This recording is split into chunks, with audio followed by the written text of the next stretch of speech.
Hi guys, good morning. This is Dan. Welcome to Engelgeist. For those of you that are new, welcome. For those of you that are returning, welcome back. And for those of you that support me over on Patreon, thank you so very much for your subscriptions. This is the daily forecast for all signs. Please check out the drop-down menu below the video on YouTube. In there is all of my contact information, how to book a private reading, what decks I use, things I want you to think about when utilizing any of my readings.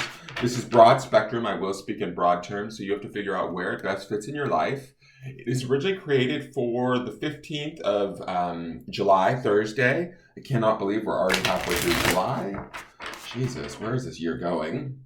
But it's not solely set for that date. So if you're seeing them on a different date, you might be ready for the message as it's arriving to you, when it's arriving to you, rather than when it was created for. So I will be referencing back to the weekly underpinning energy, which is the reading I do on Sunday for the week.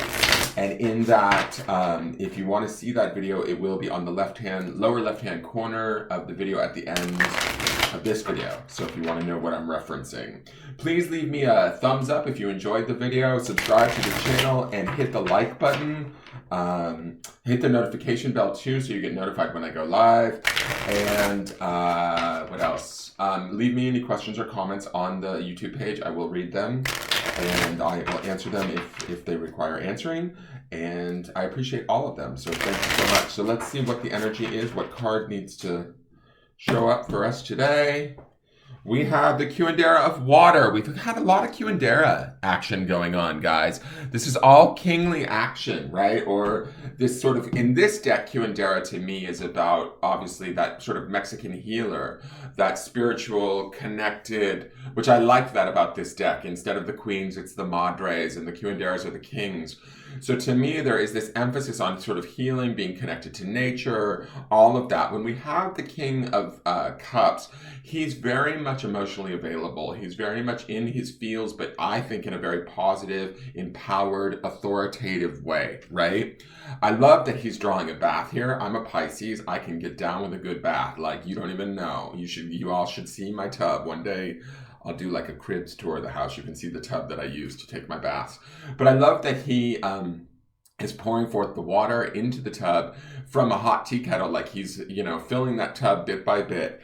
So all of our emotions are sort of our tub, and we get to choose them. We get to sort of focus on them, give them attention, and hopefully instill or harbor the ones that work best for us. When I see this King of Wands, or this, or not King of Wands, Curandera of Water. The water part is giving me the Wands part. This Curandera of Water, this King of Cups. To me, there's a flow that happens with the water or the cup suit that we need to kind of be in, a flexibility and ease, do something nice for ourselves, be compassionate towards ourselves today, flow with the world around us, move around obstacles, don't let them get in our way, don't let them hold us up. That's the sort of key to the element of water, and the strength of water is that it will just roll right around the biggest of mountains or rocks in a way. So if there's anything that, is posing issues for us, which I don't think that there will be with this King of Water, I feel like he is automatically set at a tone of compassion, connection, emotional availability that we need to be at and that we need to trust. The fact that this is a Curandera says to me that we certainly can trust this energy, or harbor this, nurture it, create more of it, so to speak. Remember, underneath this, we have that Wheel of Fortune. And Wheel of Fortune is associated with Sagittarius and Jupiter, which is also mutable, similar to the mutability of water, right? Or the flexibility of water. So I feel like this guy, to me, is emotionally open and ready to receive the gifts that the Wheel of Fortune wants to bestow upon us.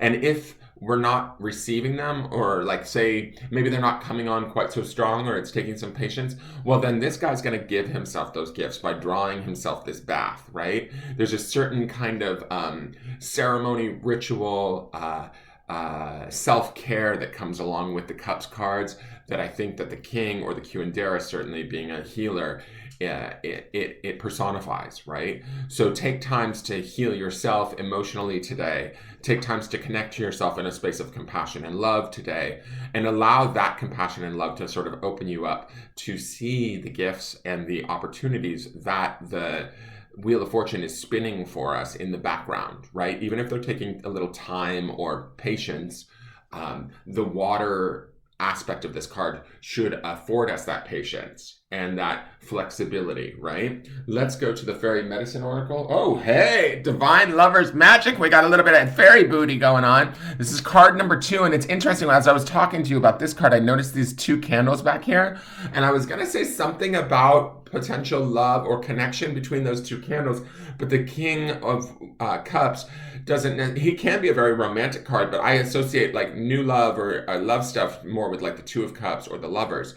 Card number 2 obviously is about relationships, right? Our connections to others, but also it can be the connection to self. When I look at this Divine Lovers Magic, it says, celebrate blissful romantic love with another, embrace your passion.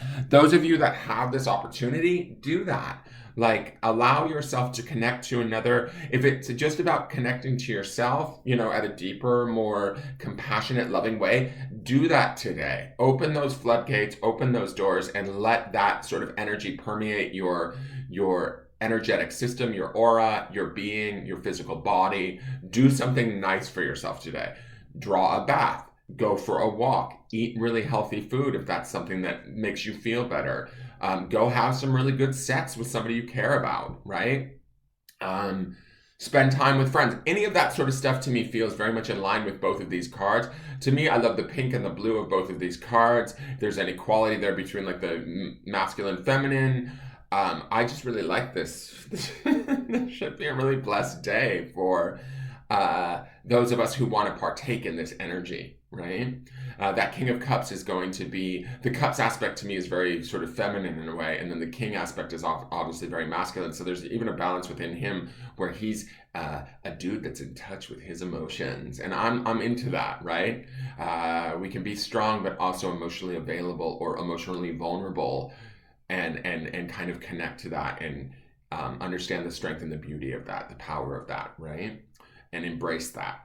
Okay, so let's look at, and remember that desire stone for this week would also indicate that this could be a great day to connect with somebody in that way. And that desire word that I was saying doesn't necessarily indicate sexual connotation all the time. This would be the day that I would certainly try and tap into the sexuality of any desires we might be feeling sexually. Like these cards to me feel very much vibey for that. So if y'all got a chance to get laid, do it. You know, but make sure it's with, you know, somebody you care about, I would say. Don't just go out there and randomly bang somebody. The card, well, I'm not slut shaming, trust. The stone for today is friends. So again, this makes me think of outward connections, grounding in our friends or those that we care most about, those that we're most comfortable with, that we love. You know, even our romantic partners need to be probably friends first. There needs to be a level of respect and equanimity or equality between us, right? For those relationships to really be powerful and healing and all of that kind of stuff. I think that sometimes I get more out of my friendships than I do my romantic relationships. So if anybody is in pursuit of romance and that sort of connection, certainly go after that, but have that connection to the things that you appreciate in them, certainly focusing on those things, focusing on the wealth of connections that you may have with others, grounding in that and allowing that to sort of, I don't know, indicate your abundance today. Does that make sense, right? Because as we look at that, we then open our doors or the possibilities up to more of that abundance coming to us in our lives in other ways. And that's what the Wheel of Fortune, I feel like, wants to deliver underneath this all, right? So if there's relationship stuff that we want, sit in the emotional feeling of it and and how that would feel if it was really working out well, if our friendships were the way that we wanted them to be, if our romantic relationships were the way that we could, in our ideal state. This water and this divine lover's magic says that we can maybe create them through our thoughts and our emotions and our focus today, and watch those things evolve. That is your forecast. I hope you enjoyed it. Please hit the thumbs up button and subscribe. I look forward to seeing you guys tomorrow, and we'll see how this week plays out. It should really be a beautiful week. Go out and make connections today, guys, and have a wonderful, wonderful day. It feels very lovely and fluid and graceful. So enjoy. Bye-bye.